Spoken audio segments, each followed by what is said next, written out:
Bonjour à toutes et à tous et merci d'être avec nous. Bienvenue dans X Inside, rendez-vous où l'on prend le temps de rencontrer celles et ceux qui font battre le cœur de notre belle ville d'Aix-les-Bains. Aujourd'hui, je vous propose une rencontre un peu particulière. Un métier que l'on ne voit pas toujours, mais auquel on pense très vite quand une porte se ferme, parfois un peu trop vite. Nous allons parler de sécurité, de confiance, de savoir-faire et surtout d'humain. Mon invité est serrurier. Ici à Aix-les-Bains, il va nous raconter son métier, son quotidien, partager avec nous quelques conseils pour mieux protéger ce qui compte le plus. Alors maintenant, installez-vous confortablement. X Inside, ça commence maintenant. Bonne soirée.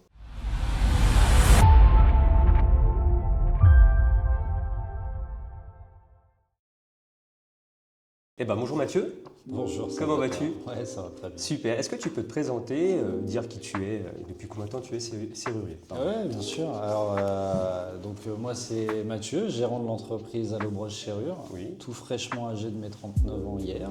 D'accord, bon anniversaire. Merci. Je savais pas. Je suis serrurier depuis maintenant 4 ans sur Aix-les-Bains. D'accord. Avant, j'étais chez les chasseurs alpins dans l'armée pendant plus de 10 ans. Donc reconversion. Reconversion totale. Tu as fait des études? J'ai fait des études, oui, absolument rien à voir, ni avec l'armée, ni avec la serrurerie dans un premier temps. D'accord. Ouais, absolument rien à voir. Qu'est-ce qui t'a donné envie de faire ce métier? Alors la genèse est assez particulière, c'est que quand j'étais sur Grenoble, j'étais en train de bricoler ma moto dans le garage et j'ai ma voisine qui arrive et qui me dit « Mathieu, j'ai claqué la porte. Est-ce que tu peux faire quelque chose ?» Je lui dis « Moi, j'y connais rien là-dedans. » Ah, vous connaissez pas? Ah non, mais je lui dis « Je risque de t'abîmer plus que de te régler le problème. » Elle me dit « Non, mais vas-y, essaye, j'ai confiance, vas-y. » Donc j'ai absolument pas réussi à ouvrir sa porte et là, elle a appelé un serrurier, il a mis un temps fou à venir. Il lui a pris une somme astronomique pour un laps de temps très court. Et je me suis dit, tiens, il y a peut-être moyen de faire mieux en fait. Et comme j'étais toujours dans l'optique de rendre service, un peu comme avec l'armée, mais je me suis dit plus local. Donc voilà, de fil en aiguille, l'idée de serrurier s'est mis en place. Je voulais être à mon compte. Et puis comme c'est un peu un casse-tête chinois, des trucs que j'aime bien, pourquoi ça ne fonctionne pas, comment je vais ouvrir la porte. Donc voilà la genèse de mon projet de serrurerie. Ok. Quand on a préparé la vidéo, tu m'as parlé du crochetage. Oui. Donc quand tu dis crochetage, ça veut dire quoi exactement? Alors le crochetage, c'est un peu, c'est Arsène Lupin. C'est celui qui va réussir à ouvrir une porte verrouillée sans la clé. Oh. Ouais. Par magie. Presque par magie. Alors c'est pas en soufflant dessus, non malheureusement. On a beaucoup d'outils qui coûtent relativement cher. Il y a une sensation qui est nécessaire au crochetage, mais nous on essaye de se spécialiser là-dedans. Tout n'est pas crochetable, heureusement. D'accord. Donc des fois j'arrive chez des clients, je leur dis je peux ou je ne peux pas crocheter votre serrure. Des fois il y a un intérêt à le faire, des fois il n'y en a pas. J'ai perdu mes clés. Zéro intérêt de crocheter. Et si vous avez perdu vos clés, autant changer le barillet. Mais c'est une spécialité que nous, on a et qu'on essaie de développer au fur et à mesure. C'est un entraînement quotidien. Ça demande du matériel, du temps, mais c'est quelque chose que j'aime bien, toujours en rapport avec le casse-tête chinois. Est-ce que je vais réussir à ouvrir avec ou sans la clé? Et nous, on met ça en plus en démonstration à la boutique. D'accord. C'est un cadenas qui est transparent où on voit avec un pic comment on va remplacer la clé. Et l'intérêt, en fait, c'est de venir appuyer sur les goupilles. Alors c'est un pic spécial ou? Ouais, il y en a plusieurs, mais c'est un peu de ce genre-là. Pour venir, alors là, je l'ai pris à l'envers, mais hop, question d'habitude après. Donc ça c'est la serrure par exemple d'une porte. Alors là c'est un cadenas, qui est transparent. Ouais. Voilà. D'accord, donc juste avec le petit pic, tu as pu ouvrir le cadenas. Exactement, en fait j'ai appuyé sur les goupilles pour créer ce qu'on appelle la ligne de césure, pour pouvoir simuler la clé et faire l'ouverture. Parce qu'il y a des serrures où tu peux pas faire de crochetage, qui voient à l'œil, comment tu par expérience je le sais. Ouais. Il y en a, c'est des serrures de sécurité, donc le crochetage n'est pas possible. Alors, toutes les serrures sont crochetables. Maintenant, je ne vais pas passer 3 heures à le crocheter. On va gagner du temps. D'accord. Et le cambrioleur non plus. Oui. Mais théoriquement, toutes les serrures sont crochetables. Après, il faut du matériel, du temps. Et le crochetage, généralement, on l'assimile au cambrioleur, mais le cambrioleur, lui, il veut rentrer vite et discret. Bien sûr. Donc s'il se met 3 heures devant sa porte, ça va être compliqué. D'accord, ok. Donc, voilà. Et comment tu expliques ton métier à quelqu'un qui pense que tu ouvres juste des portes? Bah, il n'a pas tort. Oui, c'est vrai. Il n'a pas tort. Alors, mon métier, avant d'ouvrir les portes, souvent, il est social. D'accord, ah oui. Parce que j'ai la petite mamie qui a claqué sa porte, ou juste avant, là, j'étais chez une personne qui venait de se faire cambrioler. Oui. Donc, moi, je vais ouvrir ou réparer sa porte, mais je vais aussi lui apporter un soutien psychologique. La question que je lui ai posée à la dame, je lui ai dit, ça va, vous? Ouais, ok. Bon, moi, je vais vous rendre votre sécurité, ou je vais vous rendre votre domicile, sans dégâts. Après, voilà, c'est surtout ça mon métier. J'essaye d'être l'artisan local.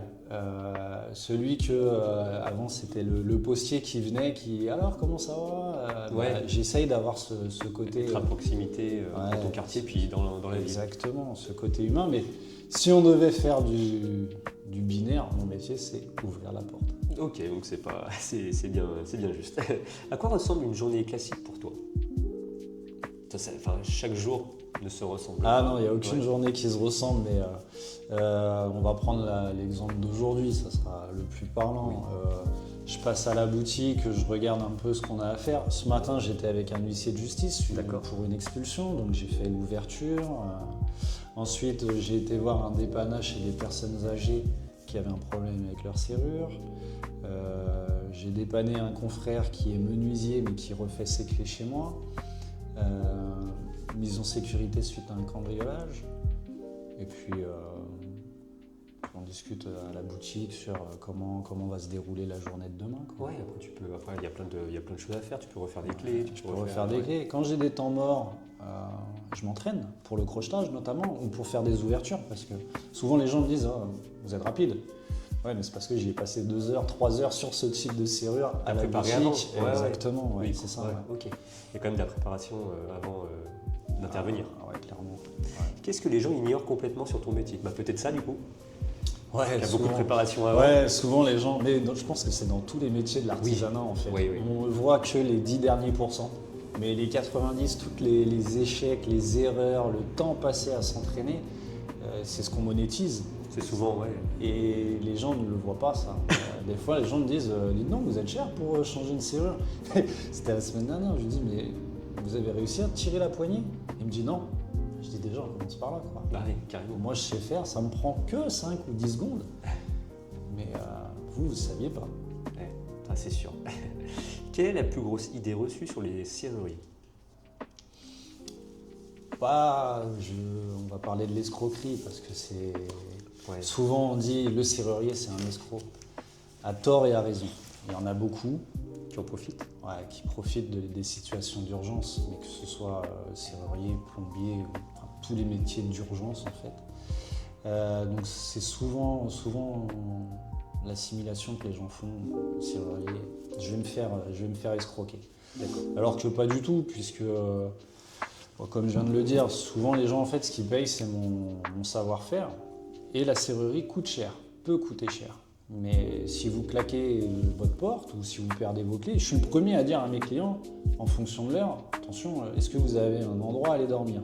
Oui, bon, allez dormir chez votre ami, vos parents, on fait l'intervention demain. D'accord, et ça t'arrive d'intervenir la nuit des fois? Et je travaille également la nuit, ouais, tout à fait, en 24/7. Est-ce qu'on peut bien gagner sa vie en tant que serrurier?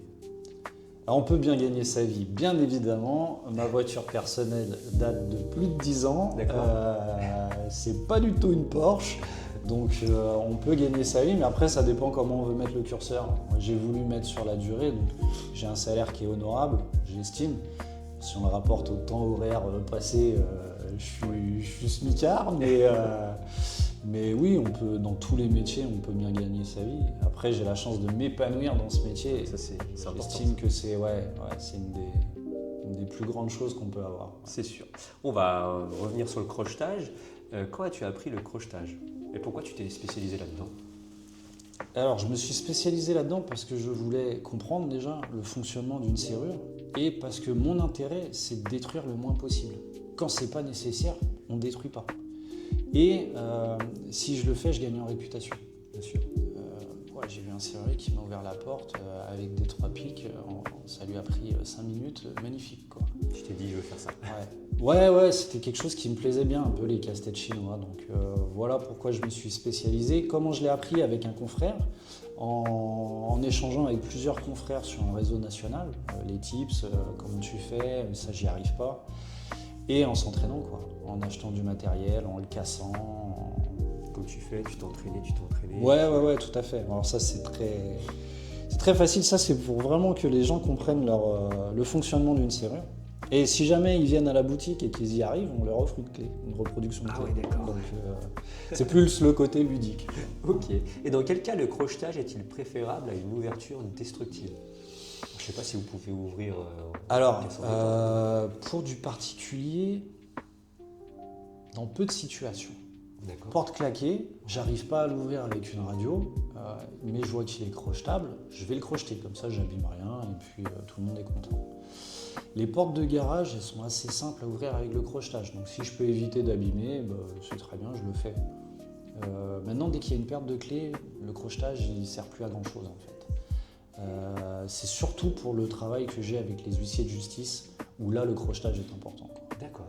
Donc, quand il y a un huissier, tu fais souvent du crochetage? Très souvent. Ouais. Ok. Est-ce que certaines serrures très chères sont finalement décevantes? Clairement. D'accord. Ouais. Vous n'êtes pas obligé de prendre des serrures super chères pour avoir une porte sécurisée? Alors, en fait, ça dépend où est-ce que tu vas l'acheter. Alors, 70 €, ça peut ne pas être cher et ça peut être une fortune. Oui, ça dépend. J'ai été dépanner une personne âgée hier qui a acheté un cylindre 70 €. D'accord.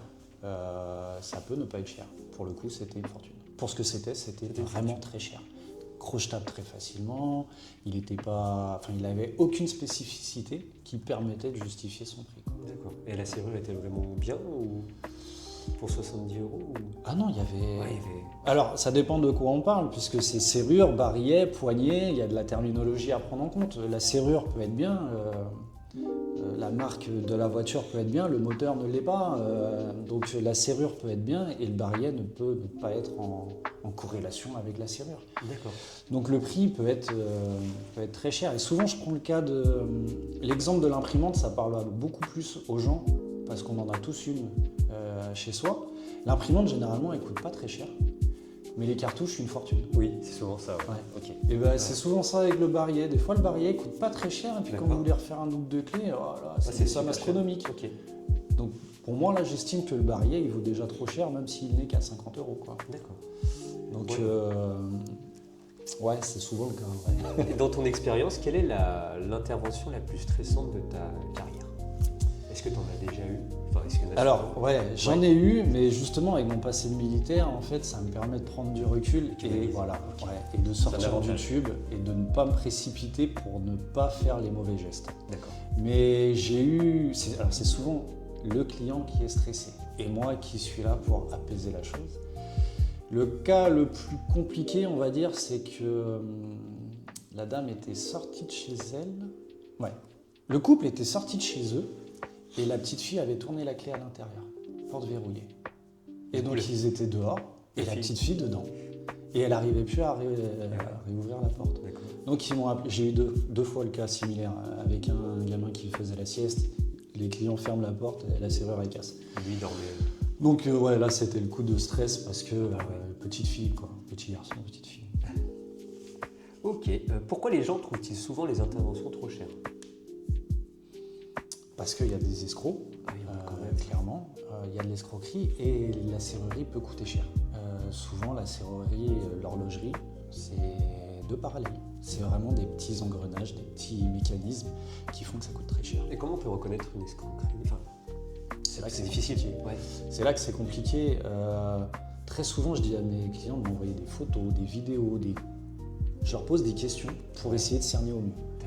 J'essaie de leur faire un devis déjà grossier. pour que déjà il n'y a pas le côté waouh, je prends une sacrée douille aujourd'hui. Et parce que ceux qui escroquent, ils demandent peut-être pas de vidéos et de photos, ils disent Oui, c'est voilà, 500 j'ouvre euros la par porte exemple. et D'accord. ouais. Mais 500 euros encore en serrurerie, ça peut être raisonnable. Ok.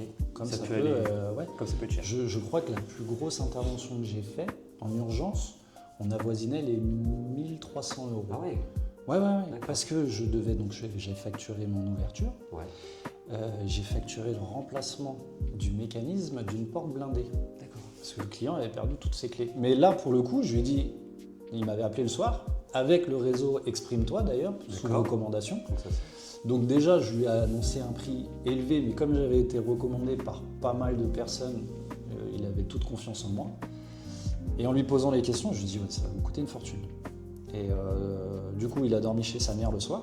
On a fait l'intervention le lendemain. Je lui ai ouvert la porte proprement. Impossible de réparer tout de suite parce que c'est une porte blindée. Donc heureusement, je travaille avec, je suis en relation avec la marque. J'ai récupéré un mécanisme rapidement. D'accord.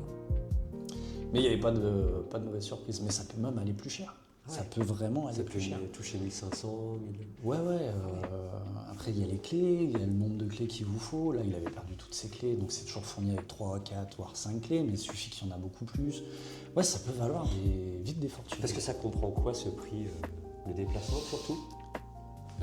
Alors, il y a l'ouverture, il y a le changement du mécanisme, mais il y a le mécanisme.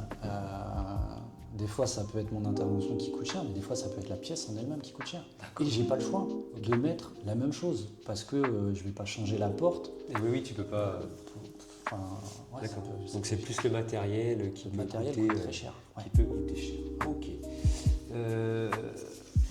On va faire un mythe ou réalité, je sais pas si tu l'as déjà vu. C'est un petit jeu. Ouais. En fait, tu vas nous dire si c'est un mythe ou si c'est une réalité. Je vais te dire Ok. une phrase et tu vas me dire si c'est vrai ou pas. À 2h du matin, c'est normal de payer 800 euros. Est-ce que c'est un mythe ou c'est une réalité? Tout dépend de l'intervention. Ok. Si c'est C'est juste moitié-moitié. Ouais, si c'est juste ouvrir une porte, ça fait très très cher. Ok. Des serruriers profitent du stress pour faire payer. Réalité. D'accord. Ouais. Pas moi, mais c'est ce qu'on disait tout à l'heure. Tout ce qui est escroc, ouais, bien sûr. Ok. Le caractère Ils d'urgence. profitent du stress, ils voient qu'il y a peut-être Les bons serruriers, non, bien Non, sûr que non. ouais. Mais les escrocs, oui. Plus la serrure est chère, plus tu es en sécurité. Non, du coup. C'est un mythe. Eh ouais, c'est Comme un tu as dit mythe. tout à l'heure. C'est clairement un mythe. Les serrures moins chères peuvent être plus sécurisantes. Ouais, tout à fait. D'accord. Et un vrai serrurier se reconnaît à sa camionnette. Ça, c'est Alors, vrai. Moi, je suis très organisé, donc quand j'ouvre mon camion, tout est rangé. tout est propre. Ouais. Mais ça, c'est. Alors, non, parce qu'on peut être bordélique et être très bon serrurier. Là-dessus, D'accord. il n'y a pas de souci. Mais je dirais qu'un bon serrurier, il a quand même au moins pignon sur rue, quoi. Enfin, on peut le retrouver très facilement. On sait qui on appelle. On sait. Ouais, ça se voit assez rapidement. Un bon artisan en général. Oui, ça se voit assez assez vite. rapidement. Ouais. Ok. Ouais. Je vois que tu as ramené deux. Donc, le crochetage, on l'a fait. Oui. Est-ce que tu peux nous faire un petit exemple sur ça avant de finir? Ouais, bien sûr. Donc là, ce que l'on voit, c'est le côté extérieur. Donc il faut imaginer qu'il y a la porte. Et ça, c'est une poignée blindée. Donc ça, c'est déjà le premier niveau de sécurité. D'accord. On va peut-être le mettre là. Tac. C'est le premier niveau de sécurité d'une Ouais. porte. Ça peut être additionnel à une excellente serrure ou pour un remplacement d'une serrure un peu moins sécuritaire. Donc ça s'ouvre bien évidemment avec une clé. Donc je tourne. Donc là, c'est côté extérieur. Donc là, on est côté extérieur, D'accord. mais sur mon présentoir, ce que j'apprécie beaucoup, c'est ce que je mets côté intérieur. Ok. Donc ça, c'est une serrure connectée. J'en place de plus en plus. Alors sur Aix-les-Bains, j'imaginais pour les Airbnb, mais finalement, ma clientèle principale, c'est les personnes âgées. Là, j'ai une dame qui a des problèmes de vue, clairement, qui est aveugle, je crois. Très, très proche de ça. Elle n'arrive plus à introduire la clé dans sa serrure côté extérieur. Donc là, moi, je vais lui installer une serrure connectée. Donc côté intérieur, elle peut manipuler de façon manuelle ou mécanique. Mais côté extérieur, toujours avec une petite télécommande. Il faut la clé à l'extérieur. Non, pas forcément. La D'accord. clé, c'est le côté c'est la roue de secours. Côté extérieur, on ne voit rien, mais avec soit mon application, Ouais. soit un petit digicode, je peux verrouiller, déverrouiller ma porte. D'accord. Et pour cette dame donc, qui a des problèmes de vue, on va lui mettre une petite télécommande. Connectée à l'application, voilà. peut-être qui est d'accord. Exactement. Et quand elle est devant sa porte, elle clique, ça ouvre. Mais elle peut être alitée, recevoir des infirmiers, ouvrir. Et sur le petit pavé numérique que l'on met en extérieur, elle peut ouvrir alors, soit avec son empreinte digitale, soit avec un code. Et le code, il peut surtout servir s'il y a des aides-soignants, des aides à domicile. On leur donne une plage horaire, on leur donne un code personnel qu'on peut supprimer de façon individuelle. Donc je peux supprimer Salvatore, mais je peux créer Salvatore 2. Et je peux lui donner une plage horaire. C'est-à-dire que si l'aide-soignant A, il doit venir du lundi au mercredi de 8h à midi, son code ne marchera plus le jeudi, vendredi, samedi, dimanche, ou le lundi, mardi, mercredi de midi 1 à 7h59 le lendemain. D'accord. Donc on peut faire une sorte de contrôle d'accès. Okay. Et tout ça, on peut le vérifier grâce à un journal de bord sur le téléphone. Ouais, c'est plutôt pas mal. Et du coup, on peut ouvrir juste en appuyant là, c'est ça? Exactement. D'accord. Alors, il faut appuyer un poil plus fort. Donc là, je suis dedans, j'ai appuyé, ça a fermé, je vais me coucher. Et le lendemain, pareil. Alors, c'est ça? Soit pareil, soit on peut lui dire tu t'ouvres et tu te déverrouilles toute seule. D'accord. Ce qui fait qu'on peut complètement oublier la clé. Avec le réglage, ok. Avec un réglage d'horaire. Et souvent les gens me disent mais si j'ai plus de pile, si j'ai plus d'électricité, alors ça se branche juste comme son téléphone. D'accord. Et si jamais on oublie complètement d'avoir branché sa batterie, côté intérieur, c'est une molette. Ouais. Côté extérieur, c'est la clé. La clé, quoi. D'accord. Tout simplement. Donc c'est. On peut jamais être coincé. Ouais, alors je dirais pas ça à ma cliente qui n'a pas donné la bonne clé à son ami, qui est parti en voyage, qui a oublié. Okay. Mais je lui ai fait le dépannage sans abîmer son moteur, la pièce la plus chère. Et du coup, je lui la réinstalle dans son autre domicile la semaine prochaine. Et elle est ravie. Elle m'a communiqué ça encore par SMS aujourd'hui. Donc ouais, c'est un super produit. Moi, je l'utilise sur ma porte blindée au quotidien. Mes enfants l'utilisent. Ouais. Mais franchement, moi, j'en suis ravi. Je n'avais pas connaissance de ça. C'est vraiment un outil, mais avec le progrès, on fait vraiment de ces choses, c'est incroyable. Pour finir, si tu devais donner un conseil essentiel pour se sentir vraiment en sécurité chez soi, ça serait lequel? Appelez-moi. Ok. Après, tu vois. Je fais un audit, je vous dis si c'est bien, c'est génial, si on peut faire des petites améliorations. Souvent, la première amélioration, c'est la poignée. Ok. Ça, c'est la sécurité contre le cambriolage. D'accord. La deuxième amélioration, hop, ça va dévoiler un peu mes secrets, c'est le système du débrayable. Là, j'ai une clé qui est emboîtée dans ça. Alors, on oublie complètement la Nuki. Okay. La deuxième sécurité, c'est le côté débrayable d'un cylindre. En gros, je suis une personne âgée. J'ai fermé la clé chez moi, j'ai donné les clés à mon fils, je suis tombé de mon lit, j'ai laissé les clés engagées sur ma serrure. Mon fils il vient, et bien qu'il y ait une clé à l'intérieur, ça tourne quand même. Ouais, ça n'empêche pas. Oui. Donc ça c'est plus de la sécurité physique. En fait, quoi. Donc voilà les deux premiers tuyaux sécurité que je peux donner. Et on peut te trouver où sur Aix-les-Bains du coup? Au 7 avenue de Marlioz. D'accord. Vers la gendarmerie. Un peu au-dessus de la gendarmerie. 7 avenue de Marlioz, mais généralement les gens m'appellent et c'est moi qui les trouve devant leur porte. Et oui, c'est le plus souvent. Ouais. Parce que tu as aussi un point de vente aussi. Et on a notre point de vente, on a notre boutique physique sur Chambéry. Et vu qu'on travaille plutôt bien, on est en train de s'étendre sur la région chambérienne. Franchement, je vous souhaite avoir beaucoup de travail. Est-ce que tu peux remontrer un peu plus près le crochetage? Ah, je vais montrer mes tuyaux là. Ouais. Alors, le crochetage, donc avec un pic, un palpeur, mais il y en a plusieurs. D'accord. Donc ça, c'est palpeur. Ça, c'est un palpeur. En fonction de la serrure sur laquelle je tombe, j'ai différents palpeurs. Je viens appuyer sur les goupilles pour créer le code de la clé et ouvrir la serrure. Et pas tous les serruriers font ça.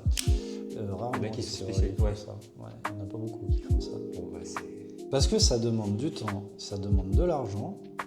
Un savoir-faire. Un savoir-faire. Donc moi, j'engage de l'argent pour le faire. Pour faire faire une économie à mes clients. Alors que si j'engageais pas d'argent, je pourrais facturer plus mon client. Donc commercialement parlant, ça n'a ni queue ni tête, mais nous, ce qu'on valorise, c'est notre réputation, notre savoir-faire. Donc je sais que si je fais un crochetage, j'ai la confiance absolue de mes clients, et quand je leur annonce des prix qui peuvent être conséquents, mon diagnostic est rarement remis en doute, quoi. D'accord. Bon, bah écoute, merci beaucoup de nous avoir fait partager ton métier. Ouais, et puis on retrouve à l'Aubroche Serrure, avenue de Marlioz avec Slévin. Au 7 avenue de Marlioz. Ouais, Écoute, ça. bonne soirée à toi. Merci. Merci.